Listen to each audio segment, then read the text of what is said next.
Hello friends, आज मैं आपके लाई हूँ कहानी विवाह 7 जन्मों का बंधन। लेकिन उससे पहले यदि आप मेरे चैनल पर पहली बार आए हैं तो प्लीज़ मेरे चैनल को सब्सक्राइब जरूर कीजिएगा।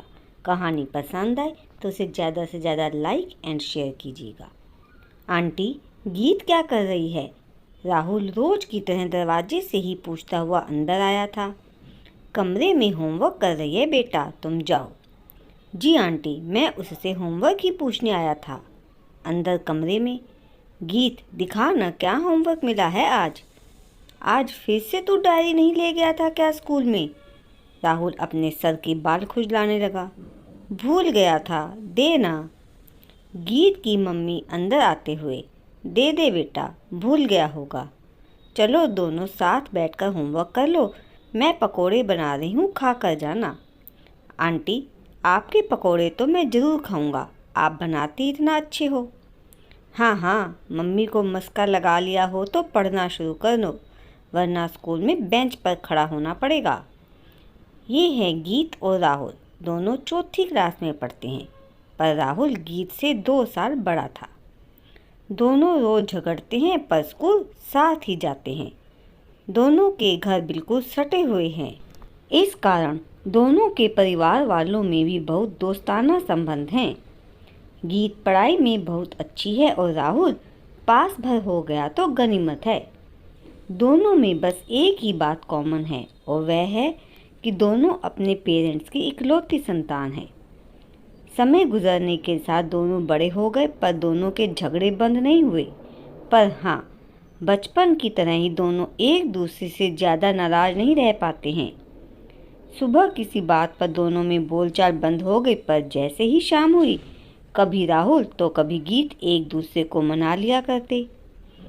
दोनों की मम्मियाँ कहती, कोई कह सकता है कि बच्चे कॉलेज में पढ़ते हैं, बचपना गया नहीं दोनों का।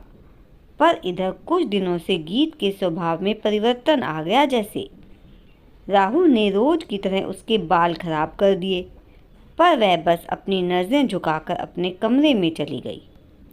राहुल अपने मन में, इसे क्या हुआ, बुखार तो नहीं हो गया क्या? राहुल गीत के पीछे पीछे उसके कमरे में आ गया और उसका हाथ पकड़कर पूछा, नाराज हो गई क्या? नहीं, गीत ने नज़रें झुकाए हुए कहा। राहुल ने अपने दूसरे हाथ से गीत का चेहरा ऊपर उठाया, पर गीत ने अपनी पलकें नहीं उठाई। हमेशा तेज स्वर में बोलने वाले गीत का यह रूप राहुल को बहुत प्यारा लगा। दरअसल उसे तो 2-3 साल से गीत बहुत अच्छी लगने लगी थी, पर जानबूझकर बच्चों जैसी हरकतें करता था कि कहीं गीत उससे दूर ना हो जाए। आखिर 2 साल बड़ा जो था गीत से। 18 साल का हो गया है राहुल और गीत को अभी अभी 16 साल लगा था। राहुल ने गीत को रिलैक्स करने के लिए अपनी जेब से 5 स्टार चॉकलेट निकाला और उसके हाथ में रख दिया। गीत ने नज़रें उठाई। चल खाते हैं ना, राहुल ने कहा और गीत के साथ सोफे पर बैठ गया। ऐसे ही दोनों अपने अपने मन में एक दूसरे से प्यार करने लगे। गीत को खुद से इजहार करने में हिचक होती थी तो राहुल की सोच ही अलग थी। गीत ने बीए करने के बाद एक प्राइवेट स्कूल में जॉब कर ली और राहुल भी नौकरी की तलाश करने लगा। बहुत मुश्किल से राहुल को एक कंपनी में नौकरी मिली, पर सैलरी बहुत कम थी। दोनों अब कभी कभार ही एक दूसरे से मिल पाते थे, पर संडे के दिन राहुल गीत के घर जरूर आता। अब इधर गीत के मम्मी पापा उसकी शादी की सोचने लगे थे और इसलिए गीत कुछ परेशान रहने लगी थी। उसे कभी कभी राहुल पर बहुत गुस्सा आता तो कभी सोचती शायद राहुल किसी और को पसंद करता है। एक दिन राहुल ऑफिस से घर आ रहा था। उस दिन सुबह से मौसम बहुत खराब हो रहा था। तेज बारिश हो रही थी, इसलिए शायद घर आते समय राहुल को कोई ऑटो भी नहीं मिला। आखिर राहुल पैदल ही घर के लिए चल पड़ा। थोड़ी दूर जाने पर उसने देखा कि एक बाइक सड़क पर गिरी हुई है और पास ही एक इंसान घायल पड़ा है। राहुल ने पास जाकर देखा तो उसके पांव और सिर में चोट लगी थी। उसने उससे पूछा कि वह कहाँ रहता है, अगर वो चाहे तो घर या हॉस्पिटल छोड़ दे। पर उसने बताया कि उसका घर इस जगह से बहुत दूर है। राहुल ने उसे उसकी बाइक पर संभाल कर बिठाया और पास में कोई अस्पताल ले जाने की सोचने लगा। फिर सोचा पता नहीं इतनी बारिश में वहाँ कोई डॉक्टर हो या ना हो, इसलिए बाइक अपने घर की ओर मोड़ दी। घर में राहुल की मम्मी ने उसके जख्मों को गर्म पानी से साफ किया और चोट पर हल्दी लगा दी। फिर हल्दी दूध पीने को दिया। चोट भी लगी थी और थकान भी थी, इसलिए उसे राहुल की मम्मी ने खाना खिलाकर सोने के लिए कहा। जल्दी ही उसे नींद आ गई। सुबह जब उसकी आंख खुली तो उसे अच्छा फील हो रहा था, पर फिर भी राहुल ने डॉक्टर को घर पर बुला लिया। इस युवक का नाम शेखर है और यह शहर के जाने माने रईस ध्यानचंद का बेटा है। उसके मम्मी पापा दिल्ली गए हुए हैं किसी रिश्तेदार की शादी में, इसलिए आज राहुल की मम्मी ने उसे अपने घर पर ही रोक लिया।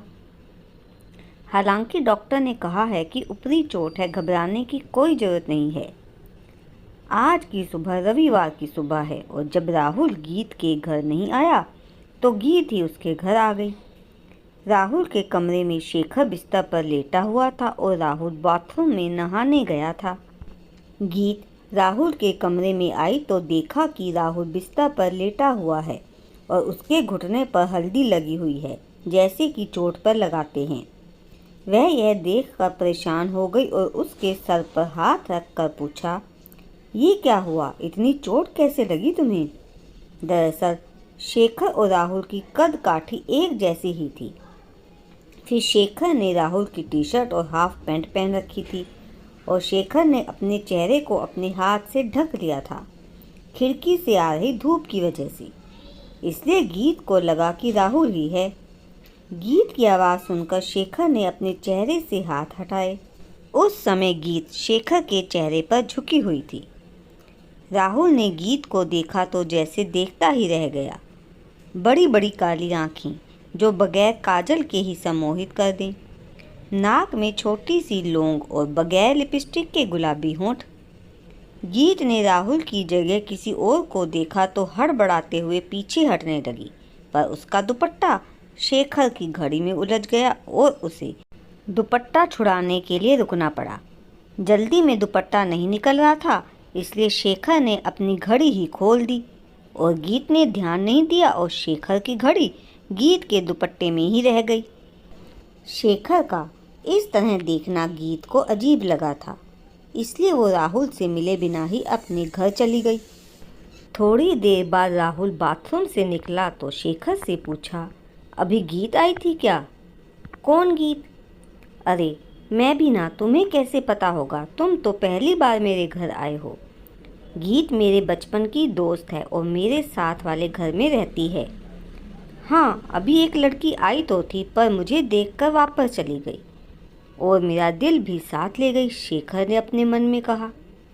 शाम तक शेखर को अच्छा फील हो रहा था, फिर भी राहुल की माँ ने उसे रोक लिया कि कल सुबह राहुल के साथ ही निकल जाना। वो ऑफिस चला जाएगा और तुम्हें बाइक नहीं चलानी पड़ेगी।